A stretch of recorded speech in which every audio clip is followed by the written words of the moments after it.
So I'm going to go through for this half an hour through some of the fundamental basics of food and how we look at food in being energy.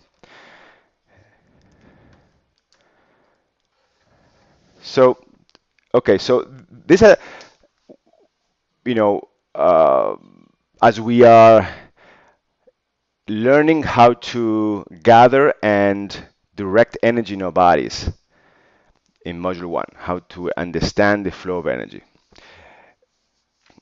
includes understanding of the flow of energy through food. And these are kind of the general principles that we want to encourage all of you to just be more knowledgeable about, more aware of. And it starts with the digestive system. So just knowing the basics of your digestive system. You know, what comes next? You know, there's the esophagus, the stomach, what comes next? What does each part do? You can look it up in the internet very easily, basics, okay? But so you can also visualize and participate from the inside out. Um, from food, just the awareness of, okay, foods that give you energy and foods that don't. And you know, we always say it's about awareness. So even if you don't eat, let's say I'm eating a food that doesn't give me energy, and I do that, but I'm aware of it, and then I can maybe talk to my body and say, okay, doesn't have energy value, but let's intend to really enjoy it, or I give some other message to the system. So I'm working with it. I'm aware of it rather than trying to be unconscious. So that's the one. Then in this era in the 21st century, we owe it to ourselves to be more responsible and know some things about different foods, different herbs, different supplements. You don't have to be a licensed practitioner, depth of knowledge, but just some basics. We have so much knowledge and understanding nowadays that we did not have even 10, 15 years ago. So we have to evolve our tonal with the tonal of the time. So in the tonal of today, we must know a little bit about some of the basics of what foods do to us.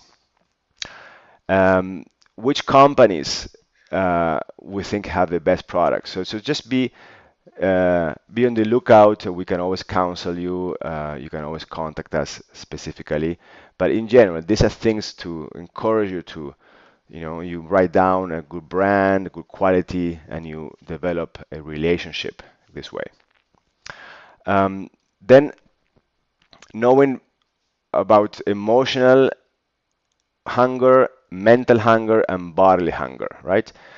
Bodily hunger is the one we want to wake up when what our body is saying.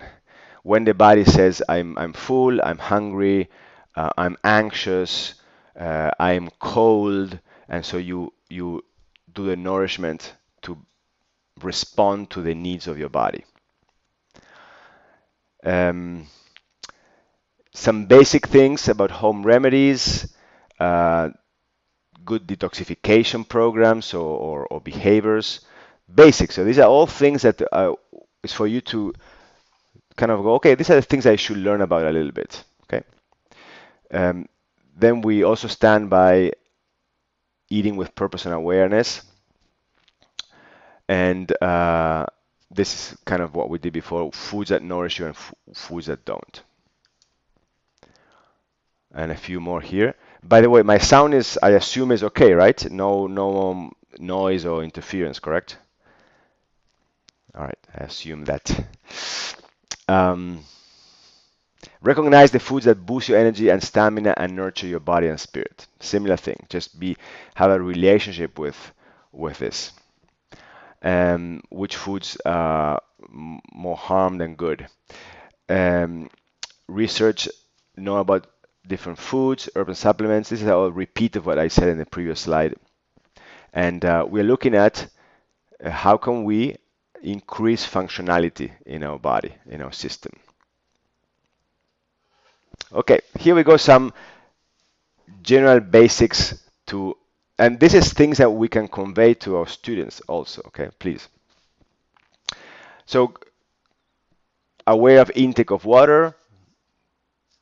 Take 8 glasses is the standard, but depends on your body weight and the climate, but just general. Remind yourselves, for example, if you drive, then keep a bottle of water in your car for the most part. Have handy water. If you're working at the office, have the custom of having a glass of water or a bottle of water around you in your desk available. Have it there present, and then make it part of your day to sip water. Eat organic. That's as a rule. For the most, we always try to the extent that you are able to in where you live to eat organic. Eat organic and fresh. No or low. So none or be aware and do less of alcohol, cigarettes, and processed foods. Caffeine only from green tea or dark chocolate for the most part. No sodas or coffee for the most part. Eat whole grains, beans, legumes, fruits, and veggies. And reference the glycemic load as a guiding principle. Glycemic load, look it up, different from glycemic index. Glycemic load is a more accurate measurement, takes into account also the amount of particles in the food, not just the intrinsic glycemic index. And just in reference here, loads of 20 or more is high, 10 to 20 is okay, and under 10 is the best. So you can download from the internet a list of glycemic load foods, have it as a reference in your kitchen, and this is how fast whatever you're eating is going to spike up your blood sugar. And we're looking for balancing this.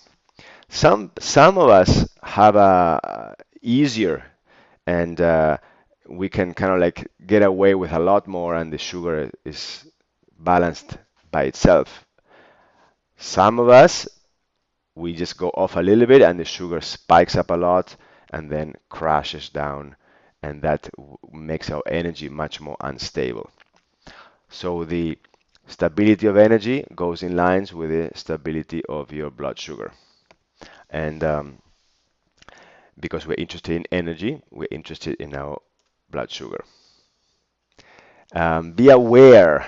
Be aware. So, look, these are the again, we are adjusting our tonal with our time, and in today's age, these are things that we encourage you to just to be curious about, to read a little bit on the internet, some basic articles, but these are all things that have an impact in how we can live and understand ourselves as energy beings. Functional medicine, it's all the incredible field of seeing how nutrition affects function and how the different systems in the body are integrated functionally by how you feed the system. Different plants, different minerals, cofactors, vitamins, metals, all the different ingredients that set in motion the orchestra of our life. And genomics and proteomics are very two of the hot fields in understanding our biology. Genomics is all the information in our DNA, how that plays out, and proteomics is the expression of those genes through protein synthesis, and the proteins represent function, because all the enzymes in the body that make function possible are mostly proteins. And then structure. All the main building blocks in our body are made out of proteins. So proteomics dictates our function and our structure. It's the expression of our genes. So look up, read about genomics and proteomics. Very exciting. With the microbiome, which is all the study, the field that is emerging of understanding the incredible relationship that we have with the flora, with the bacteria that live in our body, and how the very definition of who we are is not really us. It's not really me, but it's us. It's me and my bacteria. And um, so, anyways, without going to the mad shadows, but one of the constructs of the seers of ancient Mexico is that well, we are not alone in the universe, and that there are many different forces that interact with us, and some of those forces, they just like fire feeds with oxygen. It's a part of the nature of the entity. Then some of these energies feed on awareness, and the bacteria that now is found to have a direct impact on our energy and our awareness. And when we are in a funky mindset, in the me mind, that kind of psychic realm feeds this bacteria, and also then makes us be more silly, even two-way road. So a clear relationship. So that was very good. So microbiome, very exciting. Next one is neuroplasticity. Is the amazing understanding of how our brains are fluid and not fixed. They're constantly rewiring themselves, or they have a potential to, actually. And so we can change our brain by how we utilize consciousness, how deliberate attention affects our brain and our function. So in our practices, we are always trying to develop what we call the dreaming attention. It's a particular deliberate attention, and this dreaming attention influences, remodulates, and can rewire brain activity. And the brain structure is a expression of brain function. So by doing that, we can change the brain from inside. So neuroplasticity, another great area for you guys to look into a bit.